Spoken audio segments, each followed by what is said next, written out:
man muss schon ein bisschen lieben, so Rätsel zu lösen, strategisch zu denken. So, das ist der eine Punkt. Aber das ist es eigentlich schon fast alleine, weil ich sag mal, den anderen Part, das Aufregende, der Glücksfaktor, der beim Poker eben dabei ist, der für diese Aufregung, für diese Spannung sorgt, das muss man ja nicht mal unbedingt lieben, weil das liebt eigentlich also fast jeder so. Wer liebt nicht irgendwie was Aufregendes, was irgendwie Unerwartetes oder so. Und wenn man sich eigentlich dann einfach diese 2 Punkte nimmt und die kombiniert, ist es einfach ein unfassbar tolles Spiel, was, ob man das jetzt professionell macht oder hobbymäßig macht, einfach unheimlich viel Freude bereiten kann und auch ja, als Hobby super gut dient, wie es auch viele machen. Und ja, man muss da nicht immer dieses aus den negativen Perspektiven irgendwie sehen. Irgendwie von der Glücksspielsucht oder so, die natürlich existiert, aber Cut.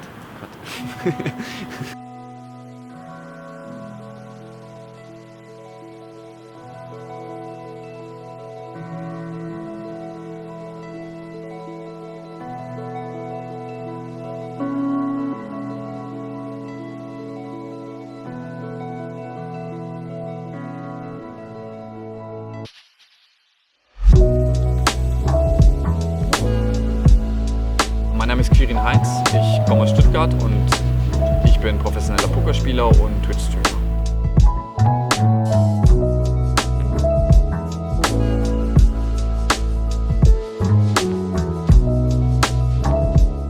Schon immer oder ich habe schon relativ früh gemerkt, dadurch, dass wir Gesellschaftsspiele mit meiner Familie gespielt haben und auch irgendwie halt Kartenspiele, dann irgendwie irgendwann Skat und so, dass ich so der strategische Mensch bin, dass ich so diese strategischen Spiele, ich habe es immer geliebt, so mir zu überlegen, so was ist die bestmögliche Strategie, um hier jetzt das meiste rauszuholen oder zu gewinnen oder was auch immer, so.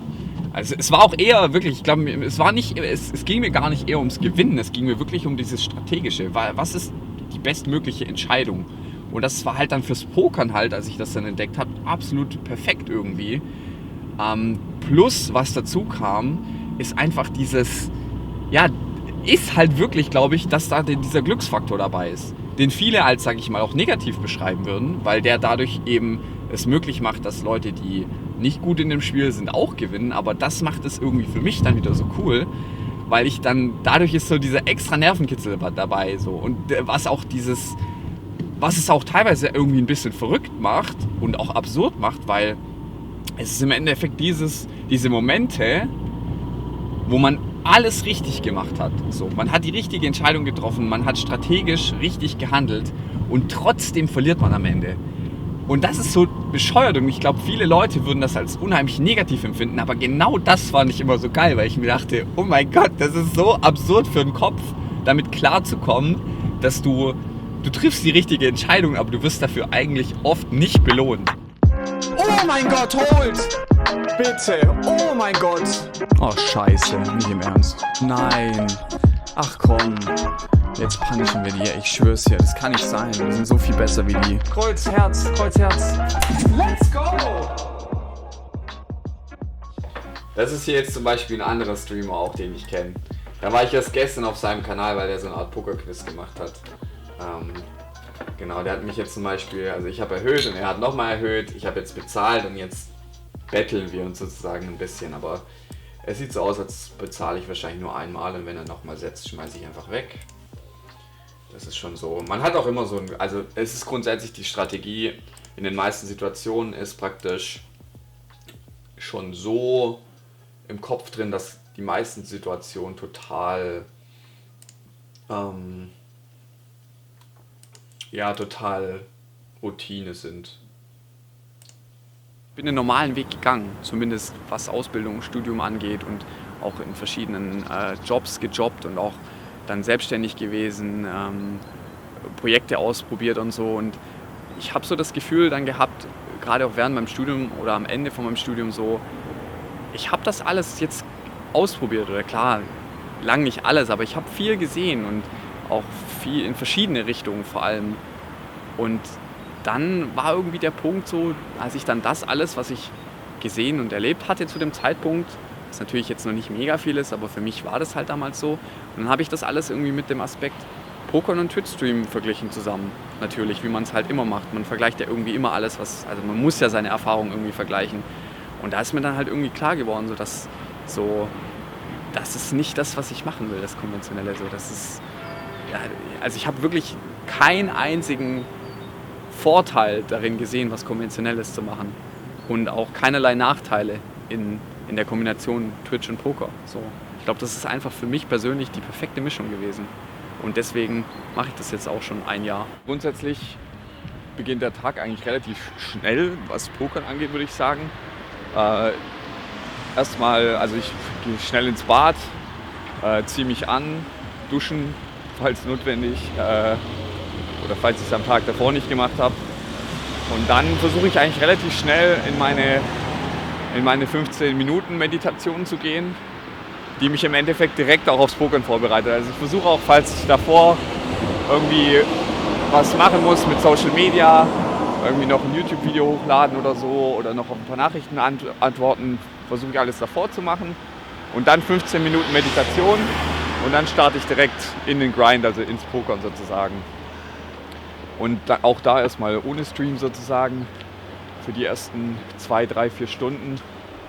Und dann praktisch irgendwann im Laufe dessen, dann werfe ich den Stream an und dann sind es da auch nochmal, je nach Zeitplan irgendwie 2 bis 5, 6 Stunden Stream.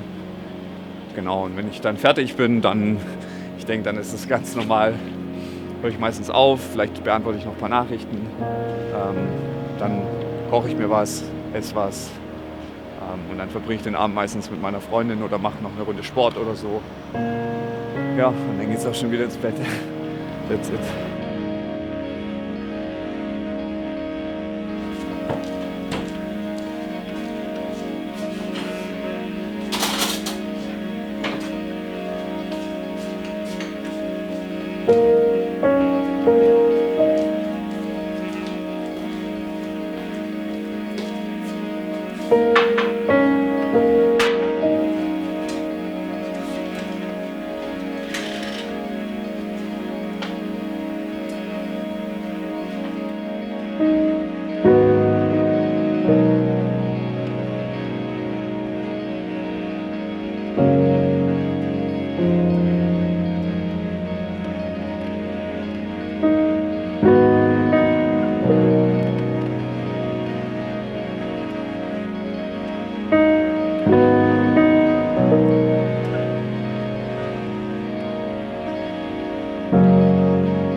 Der Entertainment-Faktor war schon immer groß in meinem Leben, so, aber es war nie so, dass ich wollte nie der sein, der sich vor die Kamera stellt und dann jetzt der große Unterhalter ist, aber das irgendwie so auf eine so arrogante und hochnäsige Art oder so macht, so ich bin der krasseste Entertainer und schaut mich alle an, sondern es war eher immer so der Faktor so, ich hab glaube ich sowas in mir, wo ich einfach so das Gefühl habe, ich muss Leute zum Lachen bringen. Ich weiß nicht, wie ich es besser beschreiben soll. Ich bringe einfach Leute unheimlich gern zum Lachen.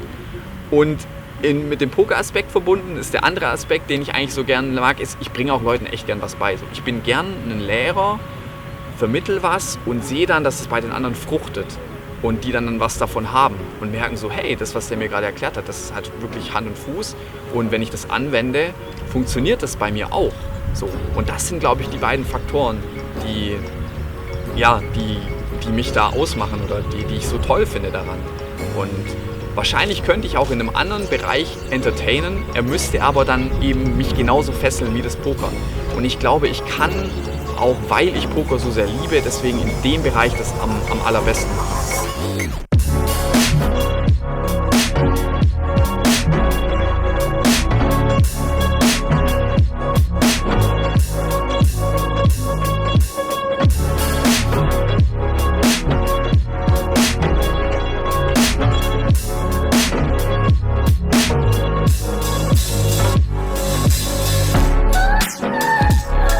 Also ich würde generell Poker nicht gerne in irgendeine Schublade schieben oder sagen, ja, auf die Zielgruppe soll das am besten zutreffen. Es ist eher so, dass ich sagen würde, dass es Dinge gibt, die Pokern allgemein unheimlich gut tun würden. Und das ist gerade dieser Aspekt, dass Pokern nicht immer von Zeit zu Zeit oder von Zeitraum zu Zeitraum in eine Schublade gesteckt wird, wie früher dieses Tabuthema, dieses illegale, kriminelle Zigarren rauchen, irgendwie Whisky trinken, irgendwie Pokertische werden überfallen. Aber auch nicht das, was jetzt gerade so eigentlich in der heutigen Zeit auch viel passiert, dass es super, sage ich mal, nerdy wird, dass es heißt so hier, es gibt diese Theorieseiten und man muss so perfekt Theorie lernen, damit man Pokern erfolgreich spielt und so, sondern dass es eher einfach als normales Thema angesehen wird. So, Poker kann ein Hobby sein, Poker darf professionell gemacht werden, aber Poker ist einfach, wie schon gesagt, einfach nicht mehr dieses Tabuthema. So, es ist einfach gesellschaftlich anerkannt und es gibt immer Leute, die glücksspielsüchtig sind. Das gibt es in ganz vielen anderen Bereichen auch, aber es wird trotzdem nicht immer über diesen Kamm geschert, sondern es ist einfach da und es ist okay. Und das wäre irgendwie, wenn sich Poker in die Richtung entwickelt, das wäre unheimlich gut für die Szene und für alle Leute, die da eigentlich auch viel Arbeit reinstecken und die da involviert sind. Weil, ja, wie in jeden anderen Bereichen sind es Menschen, die dort auch ganz normal arbeiten und tollen Content produzieren wollen. Früher bin ich immer direkt live gegangen, aber dadurch konnte ich nicht so ein großes Volumen an Turnieren spielen. Und ich habe einfach gemerkt, so, dass es auch gerade halt, um das professionell und beruflich zu machen, dass einfach wichtig ist, dass man auch ein großes Volumen an Turnieren spielt, um eben auch den Schnitt zu steigern sozusagen. Dazu kommt, dass ich, wenn ich nicht streame, ist es natürlich ein bisschen weniger Ablenkung, man ein bisschen mehr fokussiert oder man ist ein bisschen fokussierter auf die einzelnen Entscheidungen, auf die einzelnen Tische und trifft dann allgemein noch bessere Entscheidungen. Und eigentlich ist es auch ein Vorteil für den Stream, weil wenn ich dann live gehe, habe ich öfters irgendwas, wo ich sehr weit bin, wo die Leute dann auch interessant finden. Und so ist es im Endeffekt eigentlich in meinen Augen ein Win-Win für mich. Und genau, das mache ich eigentlich die ersten 3 Stunden. Und dann ist meistens von 10 bis 1 und um 1 gehe ich dann meistens live. Ja, Mann! Fucking seine Seele habe ich auseinandergenommen. Alter, wie ich in seinem Kopf drin war. Oh mein Gott! Woo! Oh! Wow. Oh! Okay, der Pokergott, der spricht zu mir, Leute. Ich bin auch nicht gut im Heads-Up, nur ich glaube, ich bin ganz gut im Exploiten so. Wahrscheinlich würde man bei mir auch einige Leaks sehen. Hit. Ah, Nuts! Nein, Pik, Ass, Dame! Nein!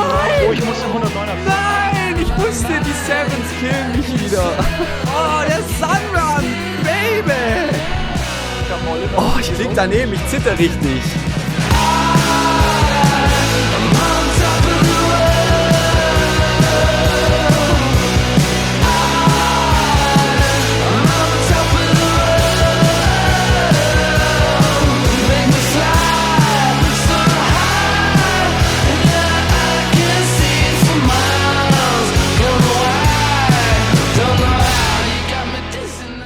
Poker hat unheimlich viele Parallelen zum Leben, so. Weil Pokern ist einfach, es ist eine Achterbahnfahrt, es ist ein Auf und Ab und es gibt immer positive und negative Sachen, wie im Leben. So, es passiert die ganze Zeit irgendwie irgendwas Unerwartetes. Und Pokern ist ein unheimlich guter Spiegel für all diese Dinge. Und ein weiterer Faktor, der auch das beschreibt, oder diese Parallelen zum Leben, ist einfach dieses, wenn man im Poker besser werden will, also den Lernfaktor. Der ist wie im Endeffekt im Leben, dass man immer wieder was dazulernt und immer wieder was Neues. Und Poker ist so groß und so komplex, dass man im Endeffekt die ganze Zeit weiterlernen kann. Selbst die 10 besten Spieler der Welt versuchen sich immer weiter zu verbessern. Das ist auch bekannt. So, man weiß, die lernen, die machen Theorie, die versuchen neue Strategien zu entwickeln. Und das ist einfach so ein Punkt, der im Endeffekt so fesselnd für mich ist und so cool und das auch so interessant macht, das eben auch langfristig zu sehen oder aufs ganze Leben, so, weil es eben auch wie das Leben ist. So, deswegen, also das ist für mich ist Poker das beste Spiel der Welt.